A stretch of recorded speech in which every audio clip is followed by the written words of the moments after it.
Hey everybody, it's Cale Clark with the Faith Explained Institute, thefaithexplained.com, coming at you with another Easter evidence video. So we've looked at these historical facts, these minimal facts that the vast majority of scholars agree upon. You can check the other videos to see what those facts were. I think the best explanation of this data is that Jesus physically rose from the dead. But there are some who disagree, so we're going to look at these objections, and we're going to see if we can overrule them based on the evidence. Well, the first objection to the resurrection is that the appearances of Jesus accounted for in the Gospels and the letters of Paul are legendary. They're mere legends that, were accretions added after the fact. Well, that doesn't really explain the data very well. Number one, because what we have are very, very early testimonies of the resurrected Jesus and his appearances. We saw in the Corinthian Creed, Paul's letters, they're written 20 years after the death of Jesus in the 50s AD. But the creed contained in 1 Corinthians 15 goes back even further to within mere months of the resurrection. And that talks about the most powerful appearance in some ways of the resurrected Christ. 500 people, over 500 people who saw him at the same time, most of whom Paul says are still living. And you can ask them about it. So they're walking around. That's a control against any legends accruing. And also, even the Gospels, even though the Gospels are written later than Paul's letters, they're still well within range of not being legendary historical material. The famous classical historian A.N. Sherwin White says that it takes at least 2 generations before legends can creep into historical content. And so the entire New Testament is in fact well protected in that regard, falls well within that range, okay?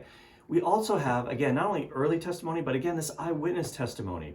Robert McIver, another scholar, says that there were probably about 63,000 adult witnesses of Jesus' ministry who were over the age of 15 in Israel at the time.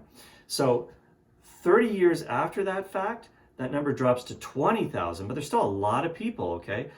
30 years after Jesus' ministry, it goes down to 1,100, but that's still a pretty big base of witnesses who saw Jesus' miracles, who saw his ministry. In some cases, there were recipients of Jesus' miracles and healings and exorcisms, and they could be interviewed. You could ask them about this. So again, it's hard to think that these documents could really get widespread and these teachings about Jesus could really take hold if they were mere legends, okay? Quadratus, who's an early Christian writer, he lives from the year 70 AD to 130 AD.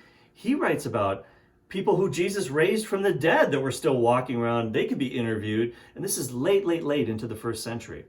So the legendary theory doesn't seem to hold any water, especially when you consider it doesn't explain the historical fact of the empty tomb. It doesn't explain why the apostles and many other disciples died for their belief in the resurrection. So it's not the greatest theory. We can, I think, safely dismiss this as not being a good explanation for the events of Easter. And in the next video, we're going to look at another popular theory. We'll try to debunk that as well, the hallucination theory. This idea that Jesus' apostles and people who thought they saw Jesus after the resurrection, they were merely seeing a vision or a hallucination. We'll look at that in the next video. You want to catch all the videos coming up, you're going to want to hit that red button, subscribe. If you're watching on YouTube, you're going to want to pay attention to thefaithexplained.com for more videos. So catch you in the next one. Peace.